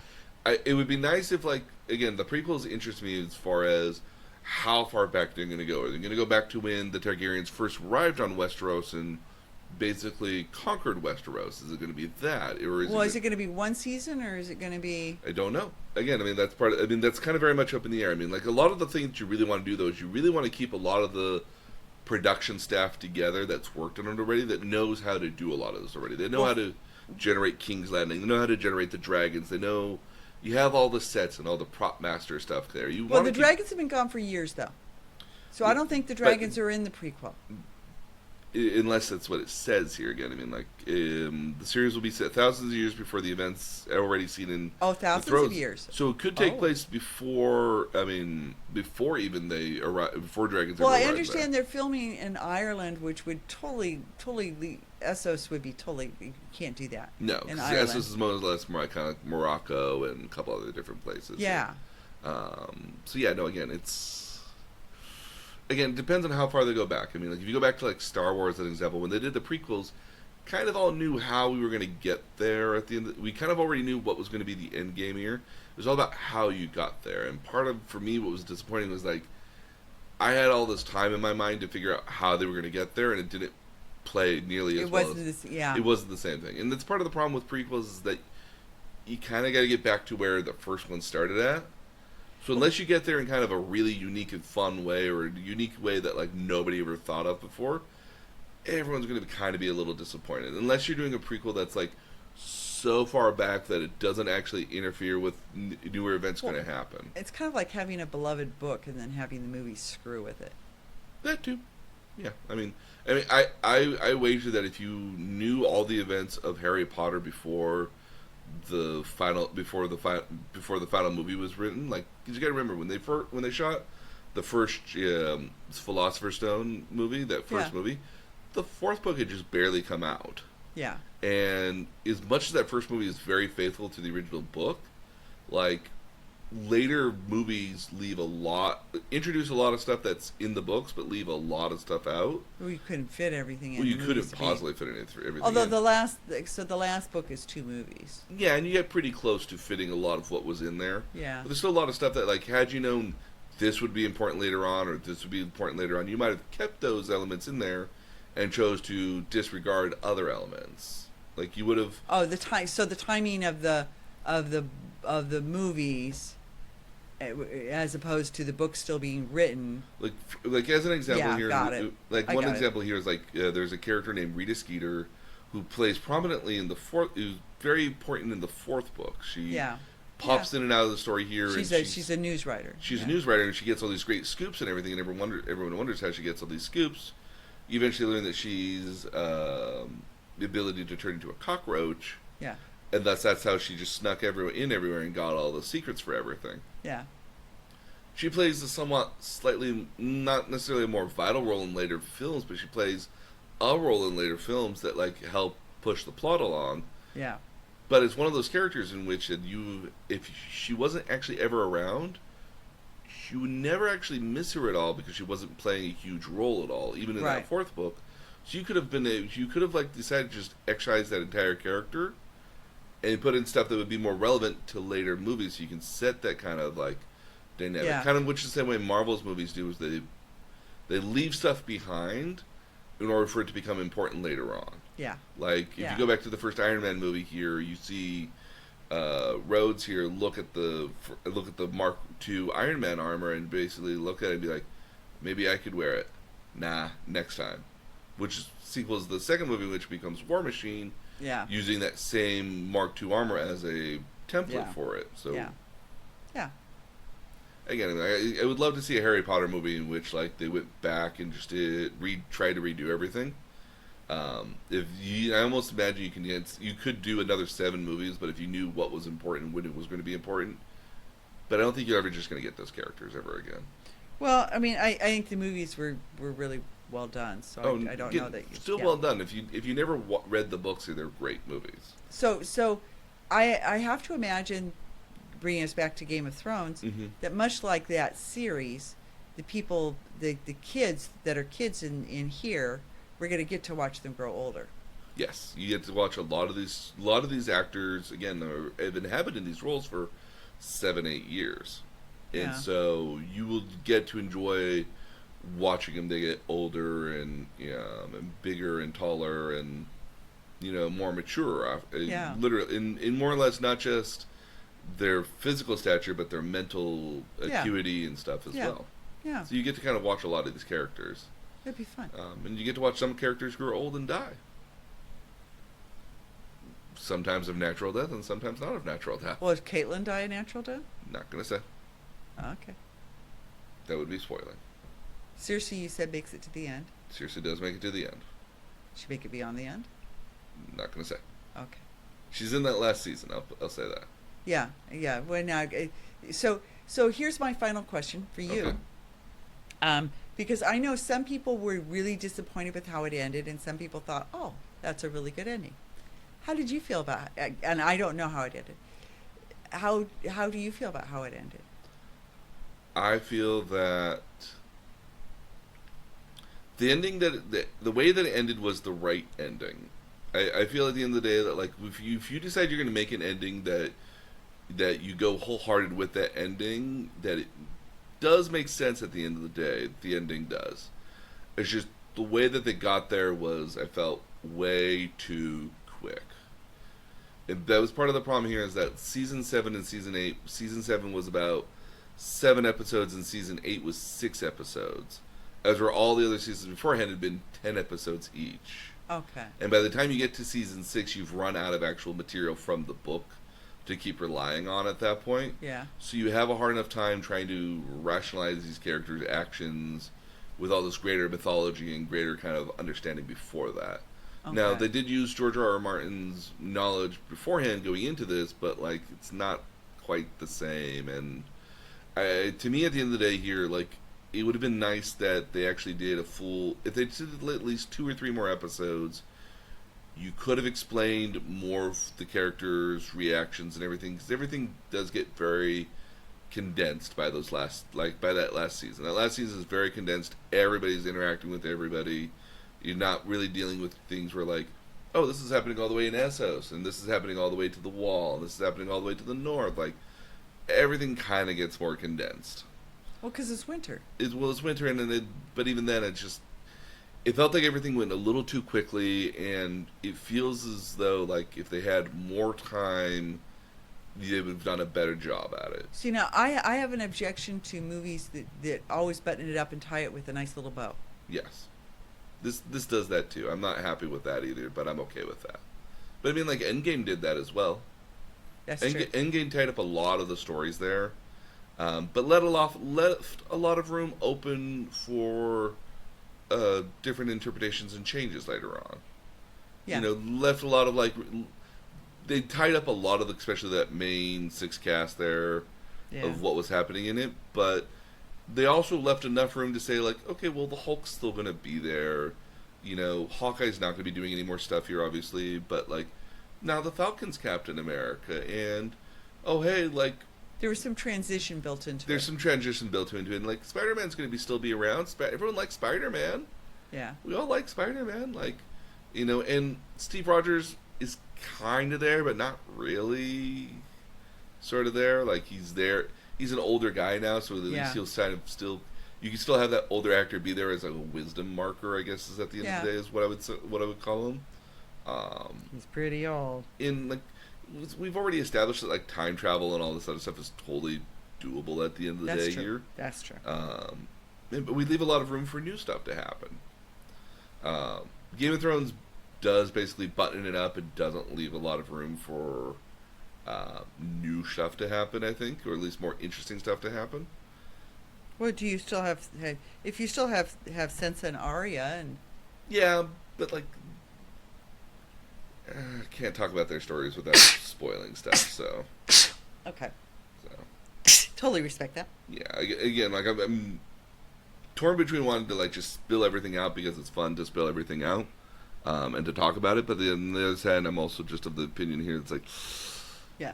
No, got it. Let's not spoil everything, because I think if we spoiled everything, or talked about too many things here, we'd give away the game. Well, we talked about quite a lot, so... So yeah. Alright, well, again, I mean, like, it sounds like we'll be doing a Season 2 review here a while later.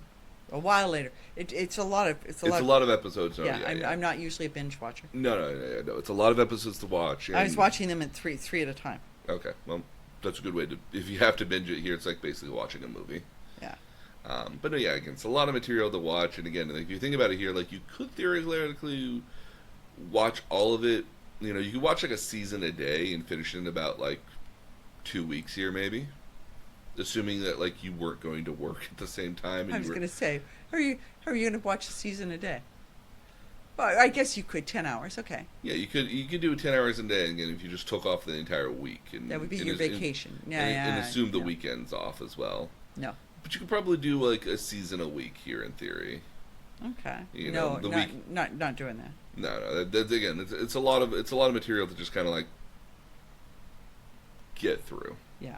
And it's what's nice about it is though is that when an episode ends, it's like okay, now I can breathe and go do something else. I can Yeah. come back, an hour. I have an hour to watch. I will come back to it later, Yeah. which is nice. Yeah. Alrighty, so next week we're gonna do something a little bit more scientific. Cool. I like little, science. A little more spacey. Okay. So that'll be my little hint here for that. Okay. But thanks everybody for listening to us once again. It's our Game of Thrones kind of first season here. I can't wait to talk about another season here later on in a couple weeks maybe. Okay. So again, take your time, and again, I've got all the episodes on DVD for you if you want. Oh, very good. So this way you'll be able to enjoy them. Perfect. Obviously, we're gonna have to wait for season 8 to come out, but that shouldn't be a problem here. It's going to take me a while to get through the first Yeah, episode. yeah. Yeah. Eventually. Fair enough. And so thank you so much for listening to us once again. If you want to follow us here, we're at please review us here on iTunes and other podcasting platforms. It does help us out quite a bit here. You can also visit us at our webpage at nerdtutorialpodcast.com. We put up all the show notes and topics that we discuss about on the show for most cases here, as well as extra pictures and other stuff we have here. Like for Raw, we put a bunch of pictures up we shot up at Raw when we went to that. If you have any questions or comments or topics for future episodes here, I do highly recommend you reach out to me at nerd_tutorial, where I do try to follow everything that everybody says on there. And then you can also post it on our Facebook page at facebook.com/Nerd Tutorial Podcast. But thank you once again for hanging out with us here again. We'll see you guys next time. Bye.